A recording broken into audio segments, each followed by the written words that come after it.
191 പേരെയാണ് സേതുലക്ഷ്മി ഇനി കണ്ടുകിട്ടാനുള്ളത്. ഈ ദുരന്ത ഭൂമിയിൽ നിന്നും നഷ്ടപ്പെട്ടവരായിട്ടുള്ളത് 191 പേരാണ്. തീർച്ചയായും ഇവിടെ ഇതിനോടകം തന്നെ 2-3 മൃതദേഹങ്ങൾ എത്തിച്ചേർന്നിട്ടുണ്ട്. അതിൽ ആരെയൊക്കെ ബന്ധുക്കൾ തിരിച്ചറിഞ്ഞു എന്ന കാര്യത്തിൽ കൃത്യമായി നമുക്കിപ്പോൾ പറയാൻ കഴിയില്ല. പക്ഷേ ഈ കാത്തിരിക്കുന്നവരെല്ലാവരും നമുക്ക് ഈ ഹാളിൽ കാണാം. ഇവിടെയാണ് മൃതദേഹം കൊണ്ടുവന്നതിന് ശേഷം അത് വൃത്തിയാക്കി ഇവിടെയാണ് മൃതദേഹങ്ങൾ കൊണ്ടുവയ്ക്കുന്നത്. ഇവിടെ നിന്നാണ് ബന്ധുക്കൾ തിരിച്ചറിയുന്നത്.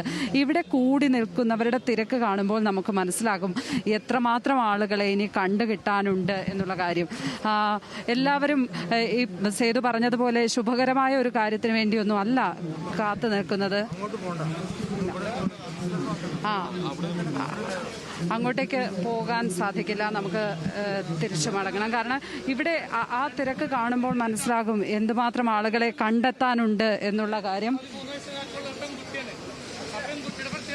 ഒരു പാദസരമുണ്ട്, വെള്ളി പാദസരം, പിന്നെ ഒരു കമ്മലുണ്ട്, ഒരു പെൺകുട്ടി, പിന്നെ ഒരാളെ തിരിച്ചറിയാൻ പറ്റിയിട്ടില്ല.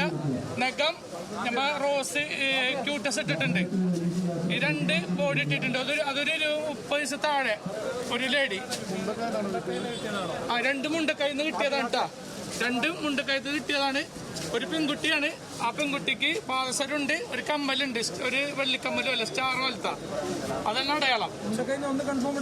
എത്ര വയസ്സുള്ള കുട്ടിയാണത്? അതൊരു 13 വയസ്സ് താഴേക്ക് ഉണ്ടാവുള്ളൂ. 13. അത് കറക്റ്റ് വയസ്സ് നമുക്ക് ഏകദേശം പറയാൻ പറ്റില്ല. ഏകദേശം ഒരു ക്യൂട്ടസ് ഇട്ടുള്ള ഒരു 30 വയസ്സ് താഴെയാണ്. അത് 2 മുണ്ടക്കയത്ത് തന്നെയാണ്.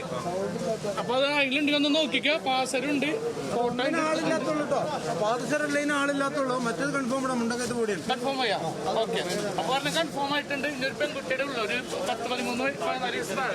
13 വയസ്സുള്ള ഒരു പെൺകുട്ടിയുടെ മൃതദേഹം കെട്ടിയിട്ടുണ്ട് എന്ന് പറയുന്നു. അതിന്റെ ബന്ധുക്കളെ ആണ് ഇപ്പോൾ ഇവിടെ വന്ന് അന്വേഷിക്കുന്നത്. ഇതാണ് ഇവിടുത്തെ അവസ്ഥ. ഇങ്ങനെയാണ് ഇവിടെ വന്ന് മൃതദേഹം കഴുകി വൃത്തിയാക്കിയതിന് ശേഷം ഇങ്ങനെ വന്ന് ചോദിക്കും. ആളുകൾ അവരുടെ ഉറ്റവരെ അന്വേഷിച്ച് അവിടേക്ക് ഓടിയെത്തി ആ മൃതദേഹം ഐഡന്റിഫൈ ചെയ്യാനുള്ള ശ്രമങ്ങൾ നടത്തും. പലരും ഇവിടെ പ്രതീക്ഷ നഷ്ടപ്പെട്ട്, നമ്മൾ നേരത്തെ പറഞ്ഞു 3 വയസ്സുള്ള കുട്ടിയെ ഉപ്പയുടെ ഒപ്പം ആ സ്ഥലത്തേക്ക് അയച്ചതാണ് ആ കുടുംബം. ആ ഉപ്പയും ആ 3 വയസ്സുകാരിയും ആ കുടുംബത്തിന് നഷ്ടപ്പെടുന്ന അവസ്ഥ. ആ ചെറുപ്പക്കാരൻ കഴിഞ്ഞ ദിവസം മുതൽ ആ ചെറിയ പെൺകുട്ടിയുടെ സ്വന്തം മകളുടെ മൃതദേഹം തിരിച്ചറിയാനായി ഇവിടെ വന്ന് ഇരിക്കുന്ന അങ്ങനത്തെ നമുക്ക് നേരത്തെ പറഞ്ഞ പോലെ നമുക്ക് വാക്കുകൾ കൊണ്ട് വിവരിക്കാൻ കഴിയാത്ത അത്രയും വലിയ സങ്കട കാഴ്ചയാണ് നമുക്കിവിടെ കാണാൻ കഴിയുന്നത്. 191 പേരെയാണ് ഇനി കാണാൻ ഉള്ളത്. ഒരുപക്ഷെ കേരളത്തിൻ്റെ പ്രകൃതി ദുരന്തങ്ങളുടെ ചരിത്രത്തിലെ തന്നെ ഏറ്റവും വലിയ ഉരുൾപൊട്ടൽ ദുരന്തമാണ് ഈ വയനാട്ടിൽ ഉണ്ടായിരിക്കുന്നത്. സമാനതകളില്ലാത്ത ദുരന്തം എന്ന് തന്നെ വിശേഷിപ്പിക്കേണ്ടി വരും. 284 പേരാണ് മരിച്ചിരിക്കുന്നത്. ഇതുവരെയുള്ള കണക്കുകൾ, ഔദ്യോഗിക കണക്കുകൾ ഒരുപക്ഷെ ഇതിലും കുറച്ചുകൂടി താഴെയായിരിക്കാം. പക്ഷേ 284 പേർ എന്നുള്ളത് ഈ 3 മണിക്ക് ശേഷം കൂടി വന്ന മൃതദേഹങ്ങളുടെ കണക്ക് കൂടി എടുത്തതിന് ശേഷം നമ്മൾ പറയുന്ന കണക്കാണ്. ഇതിലും വലുതാകും ദുരന്തം എന്നുള്ളതാണ് ചൂരൽമലയിൽ നിന്നെല്ലാമുള്ള ആ നാട്ടുകാർ പറയുന്നത്. കാരണം ഒരുപാട് വീടുകൾ അവിടെ തകർന്നടിഞ്ഞിട്ടുണ്ട്. ഒരുപാട് വീടുകൾ മണ്ണിനടിയിലാണ്. ഒരുപാട് മനുഷ്യർ ആ മണ്ണിനടിയിലുണ്ട് എന്ന് അവർ ഇപ്പോഴും പറയുകയാണ്. ആ ഘട്ടത്തിലേക്ക്, ആ മേഖലകളിലേക്ക്, ചൂരൽമലയിലെ ഇവർ മൃതദേഹമുണ്ട് എന്ന് പറയുന്ന മേഖലകളിലേക്ക് ഇനിയും തെരച്ചിൽ നടത്തിയിട്ടില്ല. അവിടെ തെരച്ചിൽ അത്ര കാര്യക്ഷമമായല്ല നടക്കുന്നത് എന്ന പരാതിയും ഈ ഘട്ടത്തിൽ അവർ ഉന്നയിക്കുകയുണ്ടായി.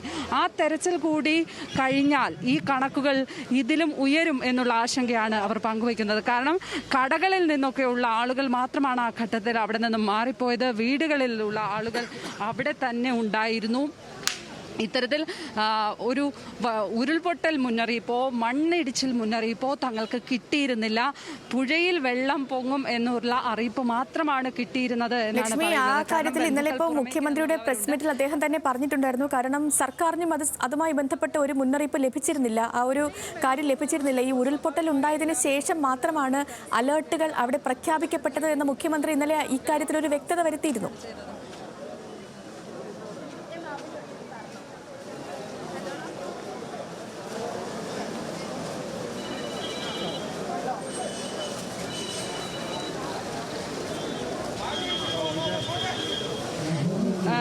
ഇതിൽ ഇവിടെയുള്ള മനുഷ്യർ ഏതെങ്കിലും ഭരണ സംവിധാനത്തെ ആരുടെയെങ്കിലും ഭാഗത്ത് നിന്നുള്ളൊരു മിസ്റ്റേക്കാണ് അത് എന്ന് ചൂണ്ടിക്കാട്ടാനല്ല സേതു ഉദ്ദേശിക്കുന്നത്. അവർക്ക് അങ്ങനെ ഒരു മുന്നറിയിപ്പ് കിട്ടിയിരുന്നില്ല എന്ന് മാത്രമാണ് അവർ സത്യസന്ധമായി പറഞ്ഞിരിക്കുന്നത്. അതവർ പറയേണ്ടതുമാണ് ഈ ഘട്ടത്തിൽ.